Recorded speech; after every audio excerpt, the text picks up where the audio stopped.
September 16th, Saints Cornelius, Pope, and Saint Cyprian, Bishop. Both of our saints today suffered under the Roman Emperor Decius. Saint Cornelius was elected to the papal dignity during a time in which both the church and civil society were in great turmoil. About the year 250, Rome was ruled by the Emperor Decius, who savagely persecuted Christians. He ordered all Christians to deny Christ by offering incense to the idols or through some other pagan ritual. Many Christians refused and were martyred, among them Saint Fabian the Pope, while others burnt the sacrificial incense in order to save their own lives. In hopes that Catholicism would fade away, Decius prevented the election of a new pope. However, he was soon compelled to leave Rome to fight the invading Goths, and in his absence the papal election was held. By the year 251, the Church had endured 14 months without a pope when Cornelius was elected, much against his will.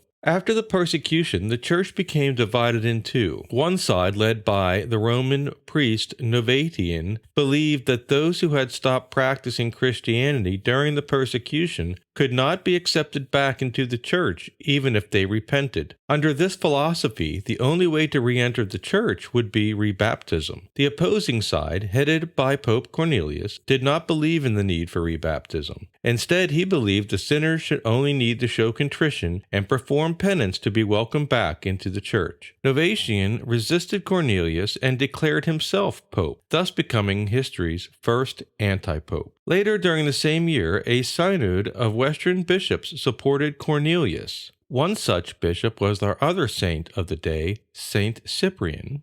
This synod condemned the teaching of Novatian and excommunicated him and his followers. When another persecution began in the year 253 under Emperor Gallius, Pope Cornelius was first exiled and then died as a martyr. Our next saint of today, September 16th, Saint Cyprian. Cyprian was an African of noble birth, but of evil life, a pagan and a teacher of rhetoric. In middle life, he was converted to Christianity, and shortly after his baptism was ordained a priest and made Bishop of Carthage, notwithstanding his resistance. When the persecution of Decius broke out, he fled from his episcopal city that he might be better able to minister to the wants of his flock, but returned on occasion of a pestilence. Later on he was banished and saw in a vision his future martyrdom. Being recalled from exile, the sentence of death was pronounced against him, which he received with the words, "Thanks be to God." His great desire was to die whilst in the act of preaching the faith of Christ, and he had the consolation of being surrounded at his martyrdom by crowds of his faithful children. He was beheaded on the 14th of September in the year 258 and was buried with great solemnity. Even the pagans respected his memory.